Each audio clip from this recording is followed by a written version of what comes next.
ये साप्ताहिक बाइबल का उपदेश Plainfield Christian science church independent से है, जो प्लेनफील्ड, न्यू जर्सी, अमेरिका में है। अधिक जानकारी के लिए कृपया हमारी वेबसाइट पर जाएं www.plainfieldcs.com। आपके अध्ययन के लिए ये पाठ रविवार 14 दिसंबर 2025 के लिए है। विषय: भगवान मनुष्य का संरक्षक। स्वर्णपथ मत्ती। क्या तू नहीं समझता कि मैं अपने पिता से विनती कर सकता हूँ और वो स्वर्गदूतों की 12 पलटन अधिक मेरे पास अभी उपस्थित कर देगा? उत्तरदायी ध्यान। भजन संहिता। जो परम प्रधान के साये में बैठा है, वो सर्वशक्तिमान की छाया में ठिकाना पाएगा। मैं यहोवा के विषय कहूंगा कि वो मेरा शरण स्थान और गढ़ है। वो मेरा परमेश्वर है, मैं उस पर भरोसा रखूंगा। वो तो तुझे हीलिये के जल से और महामारी से बचाएगा। वो तुझे अपने पंखों की आड़ में ले लेगा और तू उसके पैरों के नीचे शरण पाएगा। उसकी सच्चाई तेरे लिए ढाल और झिलम ठहरेगी। तू ना रात के भय से डरेगा और ना उस तीर से जो दिन को उड़ता है, ना उस मरी से जो अंधेरे में फैलती है, और ना उस रोग से जो दिन दोपहरी में उजाड़ता है। तेरे निकट 1000 और तेरे दाएं ओर 10,000 गिरेंगे, परंतु वो तेरे पास ना आएगी, क्योंकि वो अपने दूतों को तेरे निमित्त आज्ञा देगा कि जहां कहीं तू जाए वो तेरी रक्षा करें। वो तुझको हाथों हाथ उठा लेंगे, ऐसा ना हो कि तेरे पांवों में पत्थर से ठेस लगे। पाठ उपदेश बाइबल में से भजन संहिता। उसने जो मुझसे स्नेह किया है, इसलिए मैं उसको छुड़ाऊंगा। मैं उसको ऊंचे स्थान पर रखूंगा, क्योंकि उसने मेरे नाम को जान लिया है। जब वो मुझको पुकारे, तब मैं उसकी सुनूंगा। संकट में मैं उसके संग रहूंगा। मैं उसको बचाकर उसकी महिमा बढ़ाऊंगा। मैं उसको दीर्घायुओं से तृप्त करूंगा और अपने किए हुए उद्धार का दर्शन दिखाऊंगा। राजे। जब यहोवा एलिया को भवंडर के द्वारा स्वर्ग में उठा लेने को था, तब एलिया और एलीशा दोनों संग संग जलजाल तक चले, और भविष्यद्वक्ताओं के चेलों में से 50 जन जाकर उनके सामने दूर खड़े हुए, और वो दोनों यरदन के तीर खड़े हुए। तब एलिया ने अपनी चादर पकड़कर ऐंठ ली और जल पर मारा। तब वो इधर उधर दो भाग हो गए, और वो दोनों स्थल ही स्थल पार उतर गए। उनके पार पहुंचने पर एलिया ने एलीशा से कहा, इससे पहले मैं तेरे पास से उठा लिया जाऊं, जो कुछ तू चाहे कि मैं तेरे लिए करूं, वो मांग। एलीशा ने कहा, तुझ में जो आत्मा है, उसका दुगना भाग मुझे मिल जाए। एलिया ने कहा, तूने कठिन बात मांगी है, तो भी तू मुझे उठा लिया जाने पर देखने पाए, तो तेरे लिए ऐसा ही होगा, नहीं तो ना होगा। वो चलते चलते बातें कर रहे थे कि अचानक एक अग्नि में रथ और अग्नि में घोड़ों ने उनको अलग अलग किया, और एलिया भवंडर में होकर स्वर्ग पर चढ़ गया। और उसे एलीशा देखता और पुकारता रहा, हाय मेरे पिता, हाय मेरे पिता, हाय इस्राएल के रथ और सवार। जब वो उसको फिर देख न सका, तब उसने अपने वस्त्र फाड़े और फाड़कर दो भाग कर दिए, और उसने वो चादर जो एलिया पर से गिरी थी पकड़कर जल पर मारी और कहा, एलिया का परमेश्वर यहोवा कहाँ है? जब उसने जल पर मारा, तो वो इधर उधर दो भाग हो गया, और एलीशा पार हो गया। उसे देखकर भविष्यद्वक्ताओं के चेले जो यरू में उसके सामने थे कहने लगे, एलिया में जो आत्मा थी वही एलीशा पर ठहर गई है। सो वो उनसे मिलने को आए और उसके सामने भूमि तक झुककर दंडवत की। उस नगर के निवासियों ने एलीशा से कहा, देख, ये नगर मन भावते स्थान पर बसा है, जैसा मेरा प्रभु देखता है, परंतु पानी बुरा है और भूमि गर्भ गिराने वाली है। तब वो जल के सौते के पास निकल गया और उसमें नमक डालकर कहा, यहोवा यूं कहता है कि मैं ये पानी ठीक कर देता हूँ, जिससे वो कभी मृत्यु और गर्भ गिराने का कारण ना होगा। एलीशा के इस वचन के अनुसार पानी ठीक हो गया और आज तक ऐसा ही है। भजन संहिता। परमेश्वर के रथ 20,000 वरुण हजारों हजार हैं। प्रभु उनके बीच में है, जैसे वो सेनाई पवित्र स्थान में है। निर्गमान। सुन, मैं एक दूत तेरे आगे आगे भेजता हूँ, जो मार्ग में तेरी रक्षा करेगा और जिस स्थान को मैंने तैयार किया है उसमें तुझे पहुंचाएगा। और तुम अपने प्रभु यहोवा की उपासना करना, तब वो तेरे अन्न जल पर आशीष देगा और तेरे बीच में से रोग दूर करेगा। राज्य। अराम का राजा इसराइल से युद्ध कर रहा था और सम्मति करके अपने कर्मचारियों से कहा कि उम्मुक स्थान पर मेरी छावनी होगी। तब परमेश्वर के भक्त ने इसराइल के राजा के पास कहला भेजा कि चौकसी कर और उम्मुक स्थान से होकर न जाना, क्योंकि वहां अरामी चढ़ाई करने वाले हैं। तब इसराइल के राजा ने उस स्थान को, जिसकी चर्चा करके परमेश्वर के भक्त ने उसे चिताया था, भेजकर अपनी रक्षा की। और उस प्रकार एक दो बार नहीं, वरन बहुत बार हुआ। इस कारण अराम के राजा का मन बहुत घबरा गया। सो उसने अपने कर्मचारियों को बुलाकर उनसे पूछा, क्या तुम मुझे ना बताओगे कि हम में से कौन इसराइल के राजा की ओर का है? उसके एक कर्मचारी ने कहा, हे मेरे प्रभु, हे राजा, ऐसा नहीं है। एलीशा जो इसराइल में भविष्य अद्विकता है, वो इसराइल के राजा को वो बातें भी बताया करता है जो तू शियान की कोठरी में बोलता है। राजा ने कहा, जाकर देखो कि वो कहाँ है, तब मैं भेजकर उसे पकड़वा मंगवाऊंगा। और उसको ये समाचार मिला कि वो दोतन में है। तब उसने वहां घोड़ों और रथों समेत एक भारी दल भेजा और उन्होंने रात को आकर नगर को घेर लिया। भोर को परमेश्वर के भक्त का टहलुआ उठा और निकलकर क्या देखता है कि घोड़ों और रथों समेत एक दल नगर को घेरे हुए पड़ा है। और उसके एक सेवक ने उससे कहा, हाय मेरे स्वामी, हम क्या करें?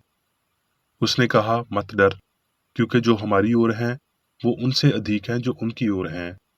तब एलीशा ने ये प्रार्थना की, हे यहोवा, इसकी आंखें खोल दे कि ये देख सके।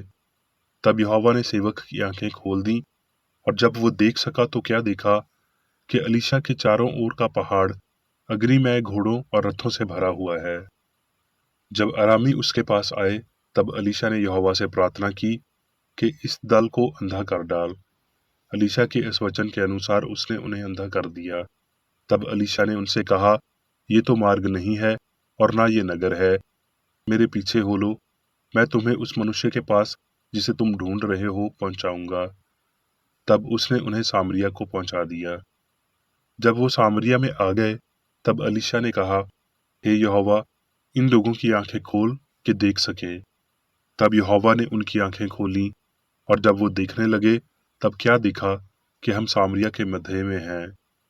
उनको देखकर इसराइल के राजा ने एलीशा से कहा, हे मेरे पिता, क्या मैं इनको मार लूं? मैं इनको मार लूं?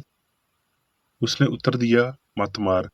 क्या तू उनको मार दिया करता है जिनको तू तलवार और धनुष से बंदी बना लेता है? तू उनको अन्न जल दे कि खा पी कर अपने स्वामी के पास चले जाएं। तब उसने उनके लिए बड़ी जीवनार की, और जब वो खा पी चुके, तब उसने उन्हें विदा किया और वो अपने स्वामी के पास चले गए। इसके बाद अराम के दल इसराइल के देश में फिर न आए। यशाया। और उसके सामुख रहने वाले दूत ने उनका उद्धार किया। प्रेम और कोमलता से उसने आप ही उनको छुड़ाया। उसने उन्हें उठाया और प्राचीन अकाल से सदा उन्हें लिए फिरा। हे यहोवा, तू हमारा पिता और हमारा छुड़ाने वाला है। प्राचीन अकाल से यही तेरा नाम है।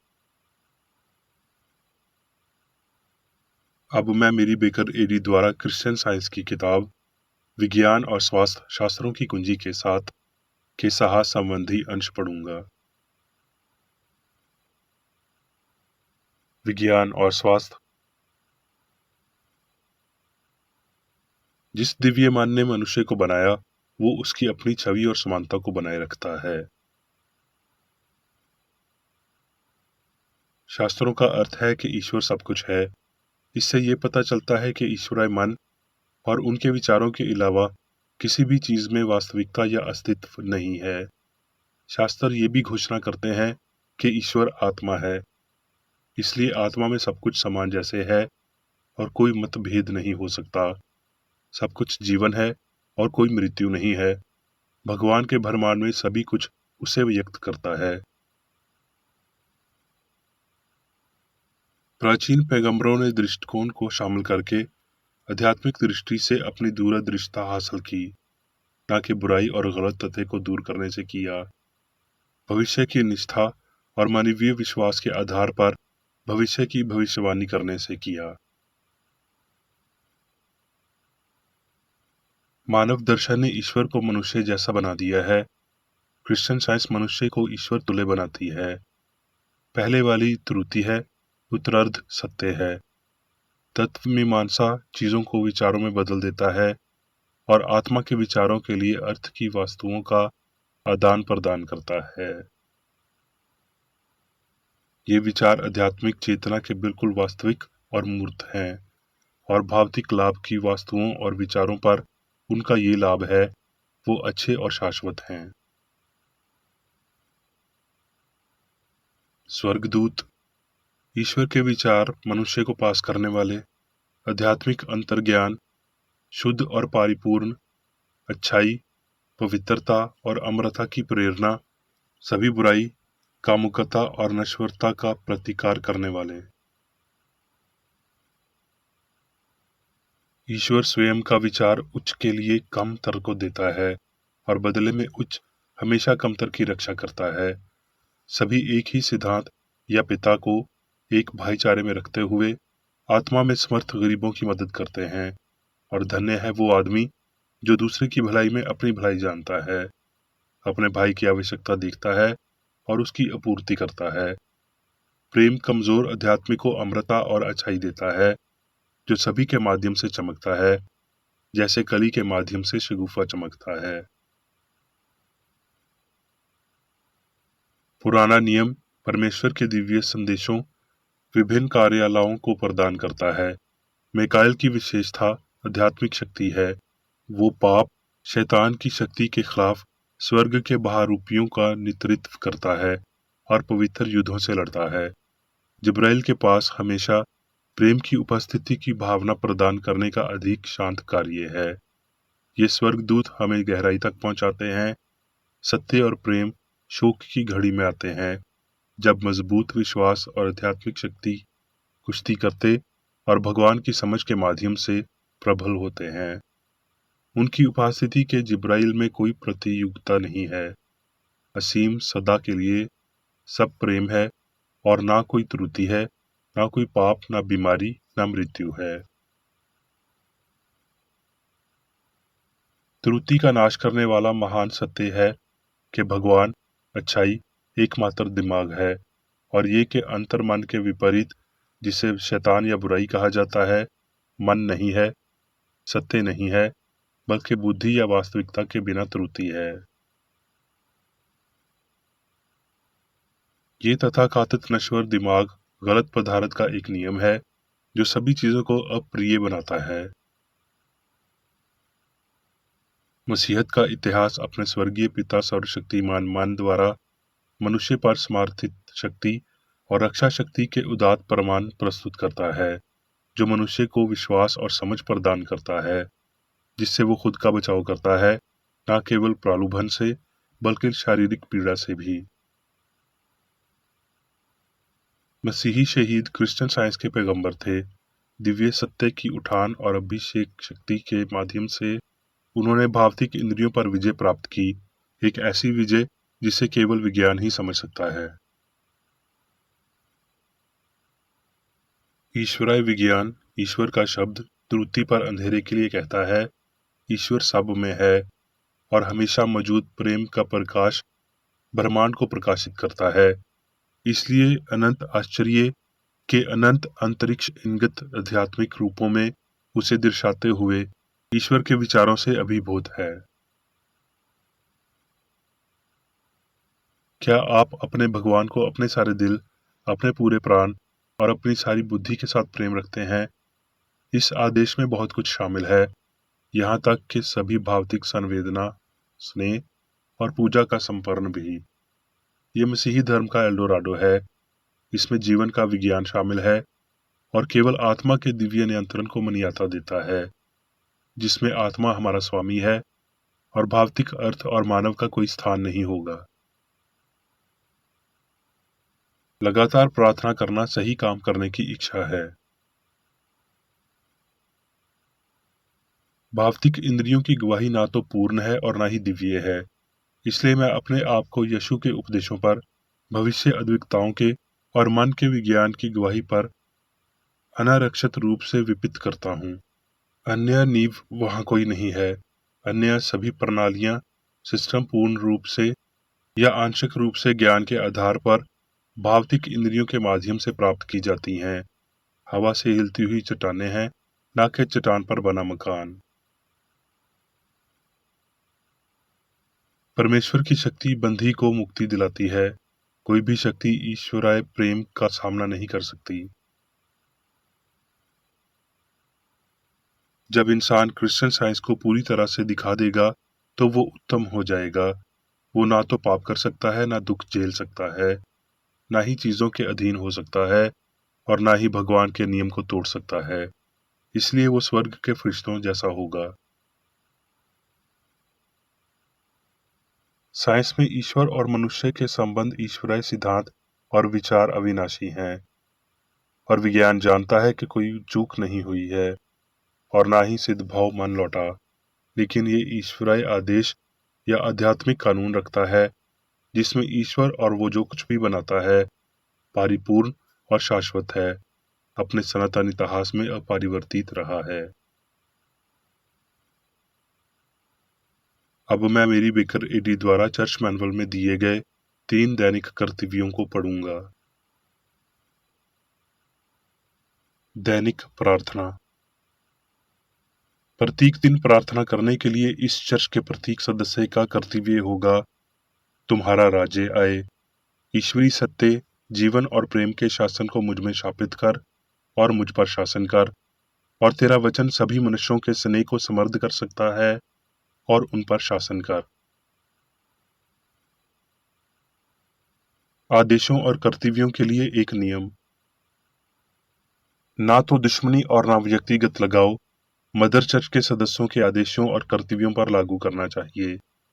विज्ञान में दिव्य प्रेम ही मनुष्य को नियंत्रित करता है और एक क्रिश्चियन विज्ञानी प्यार की मीठी सुविधाओं को दर्शाता है।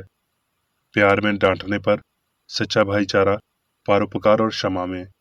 इस चर्च के सदस्यों को प्रतिदिन ध्यान रखना चाहिए और सभी बुराई दूर करने, भविष्यवाणी, न्याय करने, निंदा करने, परामर्श देने, प्रभावित करने या गलत तरीके से प्रभावित होने से बचने के लिए प्रार्थना करनी चाहिए।